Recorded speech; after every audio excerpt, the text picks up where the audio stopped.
और उसके साथ साथ हमारे परम मित्र और परम देशभक्त मुकेश जैन जी को ये कोरेगांव के अर्बन नक्सलियों ने झूठे मुकदमों में फंसा करके पिछले 4 महीनों से उड़ीसा के जेल में बंद करा रखा है।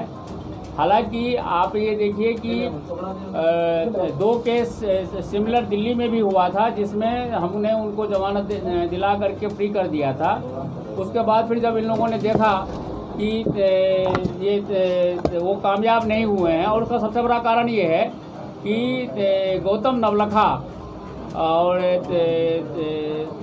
ये जो स्वामी जो अभी गिरफ्तार हुआ है, इन लोगों ने जो साजिश रची थी प्रधानमंत्री की हत्या करने के लिए, उसके खिलाफ हाई कोर्ट सुप्रीम कोर्ट में जब जब डेट पड़ता था, इन लोगों को जो इंटरिम बिल बना रहे थे, तो मैं और मुकेश जैन हर डेट पे वहाँ पे रैली करते थे। उससे तंग आकर के इन लोगों ने अब उड़ीसा में ये झूठा केस बनाया है, जिसके लिए बारंबार हमारे सुप्रीम कोर्ट के वरिष्ठतम एडवोकेट AP सिंह जी बारंबार वहाँ जा रहे हैं, एप्लीकेशन लगा रहे हैं, लेकिन अभी तक बेल नहीं मिला है। जबकि अंडर सेक्शन 321 CRPC के मुताबिक उसको विड्रॉ भी किया जा सकता है, क्योंकि वो देशभक्त हैं, और ऐसे केस हमने पहले कई बार हमने विड्रॉ करवाए भी हैं।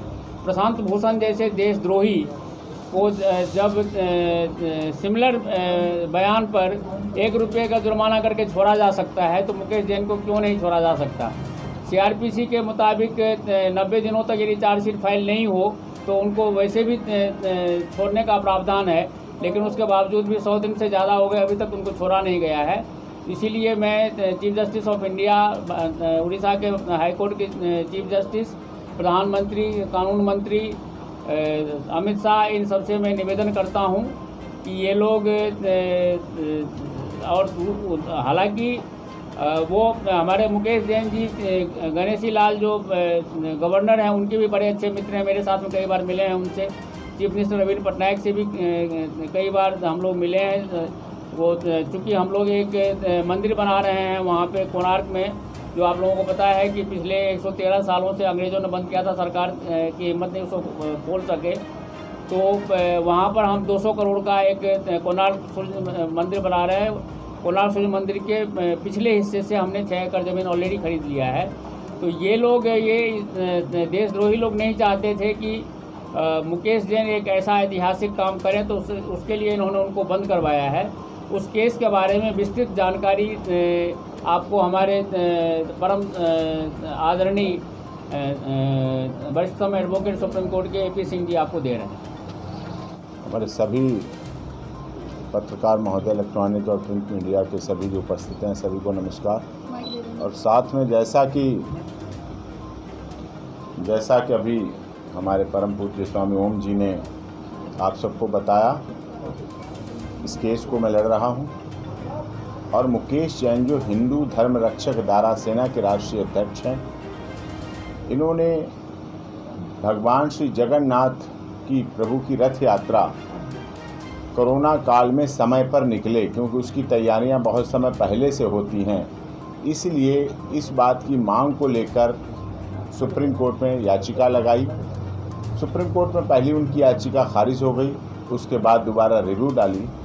उस दौरान एक झूठा व्हाट्सएप मैसेज रात के 1:30 बजे फ्लैश किया गया, जो कि प्रोफेशनल हैकर्स हैं, उसी तरह के हैकर हैं जैसे चाइना ने 4 लाख हैकर्स रखे हुए हैं। और भारत में भी एंटी सोशल एलिमेंट्स जो देश की शांति को, अमन चैन को डिस्टर्ब करते हैं, वो हैक करके, आईडी हैक करके एक बहुत ही गलत मैसेज डाला गया, जिसमें चीफ जस्टिस ऑफ इंडिया के लिए गलत चीज़ें लिखी गई थी, जिसकी हम सभी लोग भर्त्सना करते हैं। और उसको रात के 1:30 बजे डाला गया, जबकि उस समय मुकेश जैन सो रहे थे, और उसको 4 लोगों में पहुंचा, वो मैसेज 4 लोगों में पहुंचा। उसके खिलाफ दिल्ली में FIR हुई। FIR में उनकी अग्रिम ज़मानत हो गई, यहाँ से सेम सेक्शन, उसमें ज़मानत हो गई। और यही माना जाता है कि अगर ये गलत हो गया, जबकि उसके सुधार के लिए भी उन्होंने आगे मैसेज किया अगले दिन, जब उन्हें पता चला सुधार के लिए कि ऐसा कुछ नहीं था, खंडन भी किया, लेकिन उसके बावजूद वो वैसा नहीं हो पाया। और सेम ऑफेंस की जो यहाँ दिल्ली में FIR हुई, उसी तरह से भद्रक में FIR दर्ज हुई, बालेश्वर में दर्ज हुई, जो उड़ीसा राज्य के ज़िले हैं भद्रक, बालेश्वर और कटक CID, वहाँ साइबर सेल में FIR रजिस्टर्ड हुई। वहाँ FIR रजिस्टर्ड करने वाले प्रोफेशनल लोग थे, एंटी सोशल एलिमेंट्स थे, जो कंप्लेंट प्रोफेशनली करते रहते हैं, हर सूरत में कंप्लेंट ही करते रहते हैं, प्रोफेशनल हैबिचुअल कंप्लेंटर हैं। तो उन्होंने FIR दर्ज की। फिर वहाँ से शासन का, उस समय दिल्ली रेड जोन में चल रही थी, कोरोना का पीक था, 8 जुलाई की बात है ये, 8 जुलाई 2020। तो जब वहाँ से एक विशेष विमान आता है, स्पेशल विमान लाया जाता है यहाँ, और उस पर उड़ीसा पुलिस होती है। उड़ीसा पुलिस यहाँ आती है, उनके निवास स्थान भजनपुरा सुबह अरेस्ट करती है, ना मेडिकल कराती है, कोई नेसेसरी जो ह्यूमन राइट्स है उनका कहीं पालन नहीं होता है, और सीधे ले जाके वहाँ उड़ीसा में जाके उन्हें जेल में डाल देते हैं। तब से वो बालेश्वर जेल में हैं। और उसके बाद पहले भद्रक में केस लगाया जाता, फिर थोड़े दिन बाद बालेश्वर में लगाया जाता, फिर CID कटक जो है डिस्ट्रिक्ट साइबर सेल, उसमें अरेस्ट किया जाता है। टाइम दी, एक साथ अरेस्ट नहीं किया था, धीरे जब एक में बेल होने को होती तभी दूसरे में, एक में बेल होने होती तभी तीसरे में, इस तरह से प्रोसेस चलता रहा। डिस्ट्रिक्ट कोर्ट में बेल लगाई गई, वहाँ डिक्लाइन हो गई। अब मुकेश जैन की बेल कटक उड़ीसा का जो हाई कोर्ट है वहाँ पेंडिंग है, फाइल की हुई। इसके साथ साथ इस बात के लिए, क्योंकि भगवान प्रभु जगन्नाथ रथ यात्रा निकालने के लिए पिटीशन उन्होंने लगाई थी, ये कोई गलत काम नहीं था। इस पर मुकेश जैन का साफ कहना है कि अगर कोई किसी भी सरकार ने, राज्य सरकार या केंद्र सरकार, किसी सरकार या किसी व्यक्ति ने किसी एंटी सोशल एलिमेंट्स की सह पर, किसी राजनीतिक षड्यंत्र पर, किसी राजनीतिक हेराफेरी के चक्कर में अगर मुकेश जैन को इस बात के लिए जेल में रखा जा रहा है कि भगवान प्रभु श्री जगन्नाथ की रथ यात्रा निकालना, या हिंदू धर्म रक्षक दारा सेना का राष्ट्रीय अध्यक्ष होना, या कोणार्क में सूर्य मंदिर स्वामी ओम जी के साथ वहाँ सब चीज़ों को बनाना, जो कोणार्क मंदिर वर्षों वर्ष से लगातार बंद है, उसको ना केंद्र सरकार खोल पाई, ना राज्य सरकार खोल पाई, ना हाई कोर्ट खोल पाया, ना सुप्रीम कोर्ट खोल पाया। उसी तरह का जब खोल नहीं पाया तो वहाँ की आस्था और भावना लोगों की, उड़ीसा की नहीं पूरे देश की जुड़ी हुई है उससे। और जगन्नाथ प्रभु रथ यात्रा के मामले में भी पूरे देश की भावनाएं उससे जुड़ी हुई थी, इसलिए उन्होंने उसको रथ यात्रा को करने का प्रयास किया। और कोणार्क का सूर्य मंदिर भी वहां बनाने के लिए प्रयास जारी हैं। कोणार्क का सूर्य मंदिर ना बने, ये राजनीतिक साजिश थी लोगों की हिंदू धार्मिक भावनाओं को आहत करने के लिए। यदि मुकेश जैन को और धर्म रक्षक दारा सेना के राष्ट्रीय अध्यक्ष को बंद किया गया, जगन्नाथ प्रभु की रथ यात्रा करवाने के लिए बंद किया गया, तो जेल उन्हें स्वीकार है। और अगर ये सब नहीं है, क्योंकि अब भगवान प्रभु श्री जगन्नाथ रथ यात्रा समय पर हो भी चुकी है, कंप्लीट हो चुकी, वो काम भी हो चुका है, सुप्रीम कोर्ट में भी सब डिसाइड हो गया, कोई पिटीशन पेंडिंग नहीं।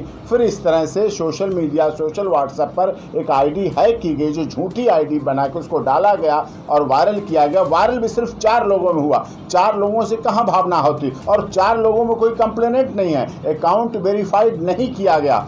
जिन्होंने 4 जो कंप्लेनेंट हैं, अगर उन्हें बुरा लगा पढ़ने पे, अगर उनकी भावना आहत हुई तो उन्हें ब्लॉक कर देना चाहिए। ऐसा सिस्टम है, अगर आपको बुरा लग रहा है कि आपकी भावनाएं आहत हो रही तो आप इस नंबर को ब्लॉक कर दें। नंबर ब्लॉक नहीं किया गया, FIR की गई, और FIR करके वहाँ राजनीतिक हित साधा गया, क्योंकि पॉलिटिकल माइलेज उड़ीसा में भगवान प्रभु श्री जगन्नाथ रथ यात्रा निकलवाने का पॉलिटिकल माइलेज, चाहे सत्ता पक्ष था चाहे विपक्ष था, सभी इस बात को लेना चाहते थे किसी तरह से पॉलिटिकल माइलेज मिले। और भगवान प्रभु श्री जगन्नाथ की रथ यात्रा, पूरी की यात्रा, मुकेश जैन जो हिंदू धर्म रक्षक श्री दारा सेना के राष्ट्रीय अध्यक्ष हैं और स्वामी ओम जी के शिष्य हैं, आज्ञाकारी शिष्य हैं, उनके द्वारा हुई, इसलिए लोगों को इस बात से बहुत बहुत परेशानी थी। इसलिए पॉलिटिकल माइलेज ना मिल जाए, इसलिए उन्हें वहाँ जुडिशियल कस्टडी में रखा गया। और सबको बेल हो जाती है, लेकिन उनकी बेल नहीं हो रही है, उनकी बेल नहीं हो रही है, जबकि उनकी जो माँ हैं 89 साल की, वो बुजुर्ग बीमार है, पत्नी diabetic, blood pressure, heart patient है, वो बीमार है,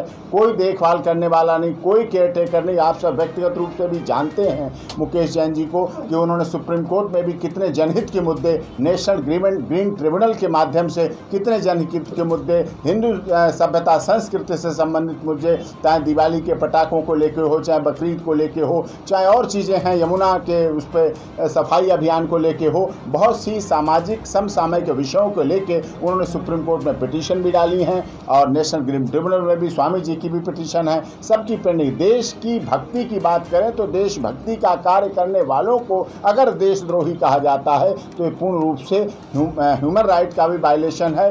और जो हमारा भारत का संविधान कहता है, जिस तरह से भारत के संविधान ने हमें जीने की स्वतंत्रता, जिंदा रहने की स्वतंत्रता, मूलभूत अधिकार दिए हैं, स्वतंत्रताएं दी हैं, उनका भी हनन है जो कि किसी सूरत में नहीं होने चाहिए। और इस संबंध में इतना ही नहीं, देश के महामहिम राष्ट्रपति महोदय को भी ज्ञापन दिया जा चुका है और उड़ीसा के राज्यपाल महोदय श्री महामहिम गणेशी लाल जी को भी ज्ञापन मैं खुद दे के आया, खुद वहाँ मिल के आया, उन्हें दे के आया, उन्हें भी बस तो अवगत करा के आया। जो उड़ीसा के मुख्यमंत्री नवीन पटनायक जी को भी ज्ञापन दिया गया है और उच्च स्तरीय सबको दिया गया, नेशनल ह्यूमन राइट के कमीशन के चेयरमैन को भी दिया गया है। लेकिन बात यह है क्योंकि उनको किसी की सुनने के नहीं, केवल जिस केस में मीडिया ट्रायल हो जाता है उसमें तो उनके लिए सुनने का टाइम है। और कोई जगन्नाथ रथ यात्रा कर रहा है, कोई देशभक्ति की भावना कर रहा है, देश का काम कर रहा है, देश के लिए काम कर रहा है, उसकी उनसे किसी को कोई मतलब नहीं है। इसलिए हम आपकी आईडी, आपकी कैमरा, आपका पेन, आपके अखबार के माध्यम से हम ये बात सरकार तक भी, स्वामी जी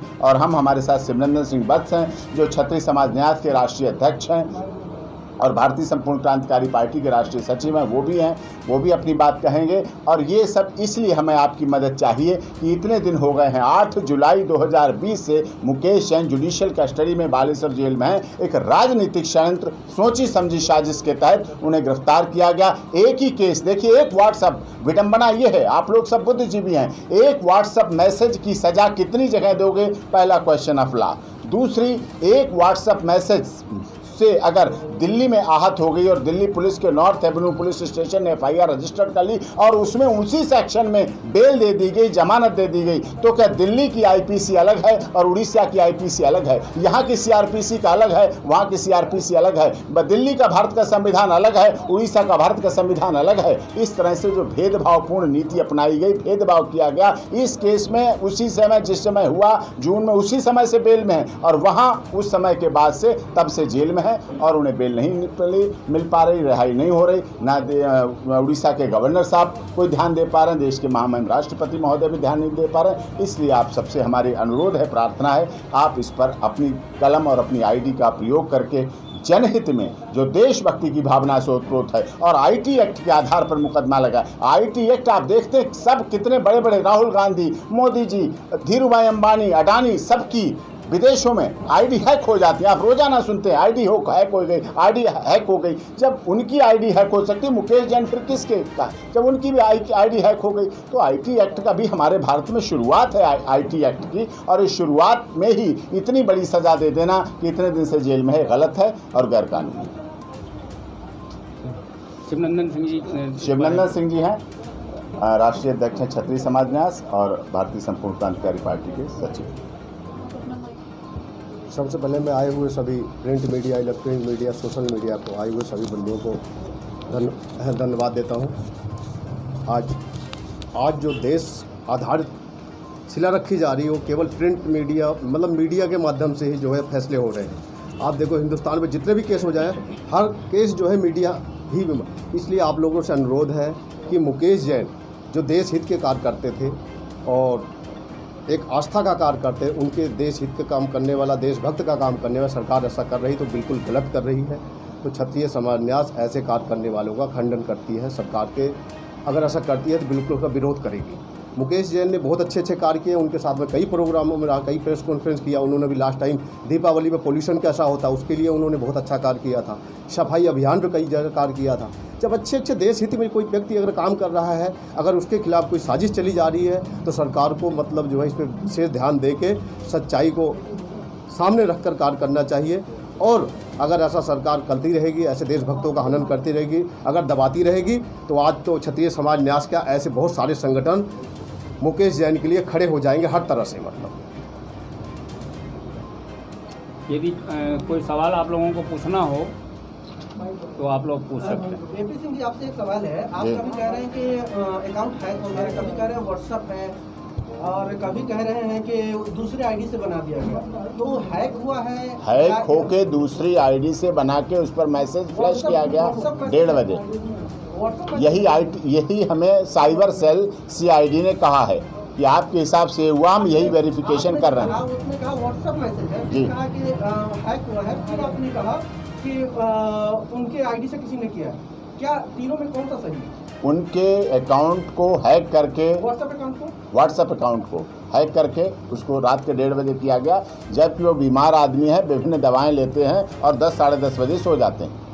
सर एग्जैक्टली थोड़ा सा दोबारा ब्रीफ कर सकेंगे, जो नए लोग हैं क्या ऐसी कंट्रोवर्सी थी उसके अंदर, थोड़ा सा उसका बता दीजिए, जिसकी वजह से सारा प्रोपेगेंडा बनाया गया उनके खिलाफ। Message chief justice of India, जिनका मुकेश जैन लगातार बहुत समय से सम्मान करते हैं, स्वामी ओम जी और मुकेश जैन जी के द्वारा सुप्रीम कोर्ट में बहुत सी पिटीशन डाली, जिनमें मैं एडवोकेट था, अब भी हूँ, आगे भी प्रोसीड कर रही हैं। तो देशभक्ति से संबंधित, समाज से संबंधित, देश के उत्थान से संबंधित किसी वर्ग भेद की बात नहीं थी, लेकिन वो बराबर सम्मान करते। तो उसमें असम्मानजनक, अभद्रजनक टिप्पणी उस मैसेज में मुकेश जैन के द्वारा लिखित होना दिखाया गया है, जिसको 4 लोगों तक पहुंचना बताया गया है, जो सीआईडी साइबर क्राइम ने मुझे बताया जब मैं उनसे मिला जाके।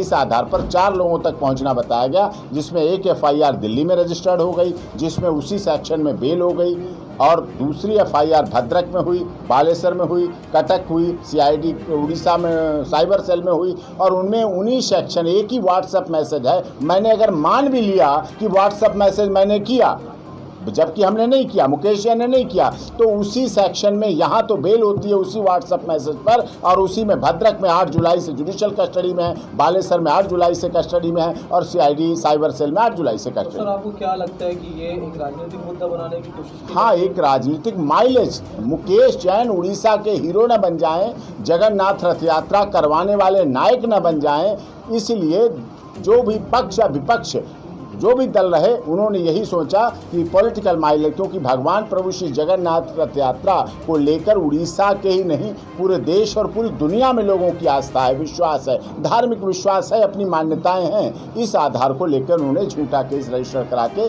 उन्हें वहाँ जेल में रखा हुआ है।